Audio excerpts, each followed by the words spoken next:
کہ کلو من الطیبات، پاکیزہ کھاؤ اور عمل بھی پاکیزہ کرو.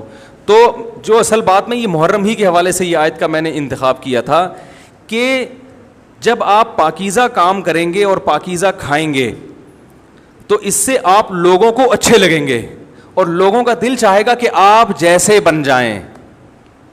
سمجھ میں آ رہی بات؟ ایک مثال دیتا ہوں. دیکھو کوئی بھنگی ہو جو بیچارہ ہر وقت گندگی میں رہتا ہو, اسے آپ سمجھائیں کہ یار اچھی زندگی گزارو, صاف ستھرے ہو جاؤ. آپ نے کسی دن اس کو نہلا دیا, بہترین کپڑے ڈیٹول سے نہلایا, سروس کروائی, کیونکہ ظاہر ہے وہ اتنے دنوں سے ایک کام کر رہا ہے تو وہ سروس کے بغیر دھلے گا نہیں. سروس کروائی آپ نے اس کی, خوب نہلا دھلا کے اس پہ اسپرے چھڑک دیا آپ نے, اور 3 دن تک کنٹینیو یہی کام کیا, تو آپ مجھے بتاؤ اس کو برا فیل ہوگا یا اچھا فیل ہوگا؟ کہے گا یار بڑا مزہ آیا. اس کے دل میں اپنے کام سے نفرت پیدا ہونا شروع ہو جائے گی.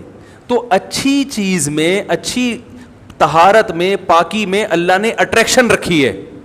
جیسے صاف ستھرا آدمی اچھا لگتا ہے, گندا اچھا لگتا ہے؟ صاف ستھرا اچھا لگتا ہے. تو صاف ستھرے اعمال والا بھی انسان کو اچھا لگتا ہے.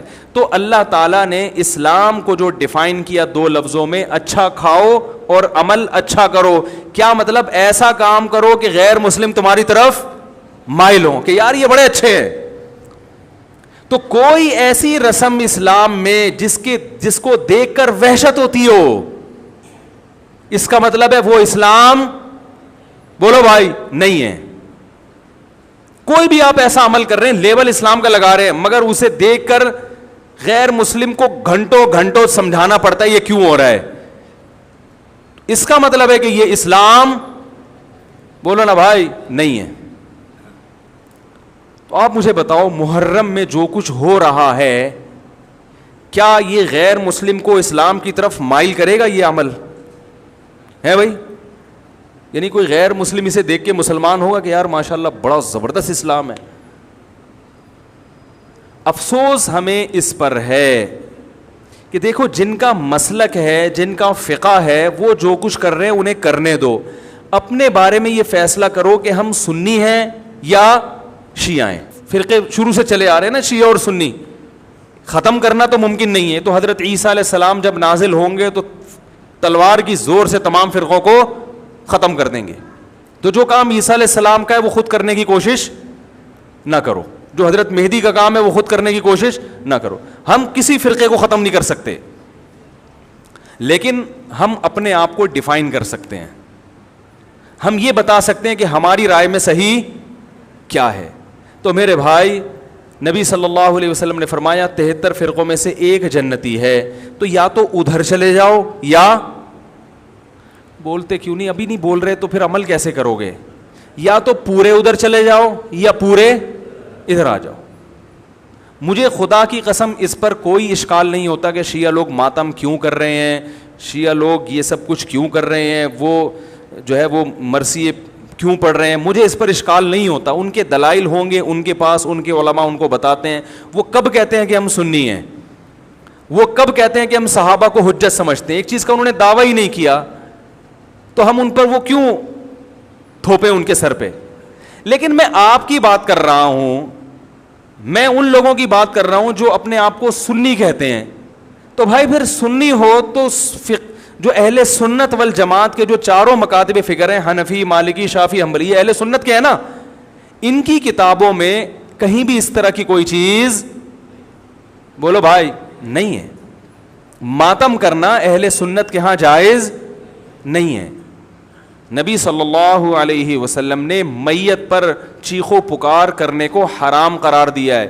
نوحہ کو جو میت پہ رونا پیٹنا ہوتا ہے, گریبان چاک کرنا, اس عمل پر آپ صلی اللہ علیہ وسلم نے لعنت فرمائی ہے. صحیح بخاری صحیح مسلم کی حدیثیں ہیں. حضرت جعفر طیار رضی اللہ تعالی عنہ نبی کے سگے چچا زاد بھائی میدان جنگ میں شہید ہوئے. 4 بیویاں بیوہ ہوئی ہیں, چھوٹے چھوٹے بچے یتیم ہو گئے. آپ نے ان کی بیویوں کو زور سے رونے کی اجازت نہیں دی. اتنا غضبناک ہوئے, جب وہ باز نہیں آئے آپ نے فرمایا ان کے منہ پہ خاک پھینک دو. حالانکہ بیوہ ہوئی ہیں, قابل ترس ہیں, لیکن چیخ کے رونے کی اجازت, حالانکہ وہ تو اہل بیت میں سے تھے حضرت جعفر طیار. ظلمن شہید ہوئے تھے.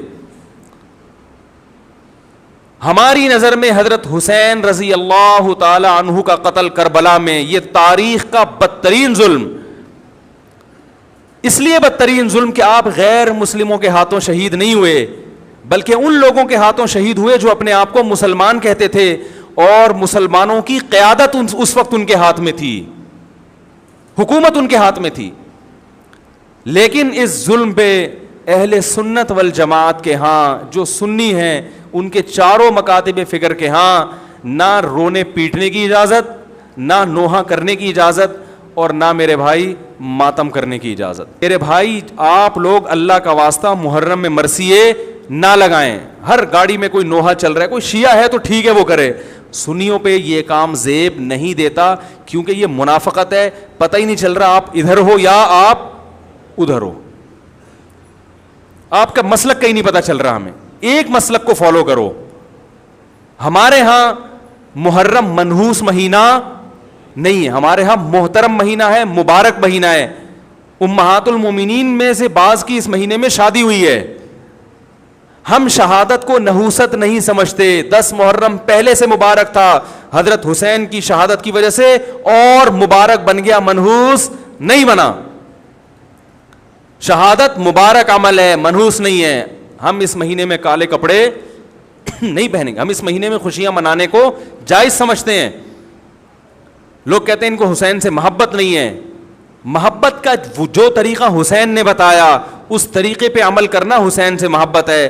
جو طریقہ حسین سے ثابت نہیں ہے اس طریقے پہ محرم کو منانا یہ محبت کا طریقہ ہماری رائے میں نہیں ہے.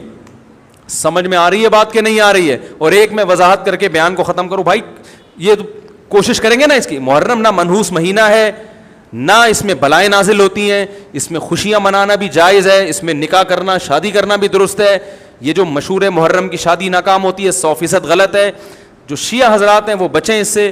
ہمارے ہاں یہ بالکل اس کی اجازت ہے, آپ محرم میں نکاح بھی کریں, محرم میں آپ اپنے بچوں کا عقیقہ بھی کریں, آپ اس جو ہے جو بھی خوشیاں ہیں آپ اس کی کریں, تاکہ اسلام کا جو رخ ہے نا, اسلام میں کوئی مہینہ منحوس نہیں ہے, تاکہ غیر مسلموں کے سامنے کم از کم ہماری طرف سے جو اسلام پیش ہو وہ یہ والا ہو, ان کی طرف سے وہ والا ہو. غیر مسلم کے پاس آپشن ہو کہ بھائی دیکھ لو ان میں جو اچھا لگتا ہے وہ والا اسلام آپ فالو کر لو, لیکن آپ بھی ویسے ہی بن گئے تو پھر اسلام کا ایک رخ جائے گا ان کے سامنے. سمجھ رہے کہ نہیں سمجھ رہے؟ تو اس لیے یہ گھروں میں مرثیے نہ لگایا کریں. میتوں پہ نوحہ کرنا, غم منانا ہماری شریعت میں پسندیدہ 3 دن تک تعزیت ہے بس, اس کے بعد نہیں. اور عورت کے لیے شوہر کے مرنے پر 4 مہینے 10 دن عدت ہے. Thanks for watching. Don't forget to like, comment, share and subscribe to Mufti Tariq Masood, famous scholar.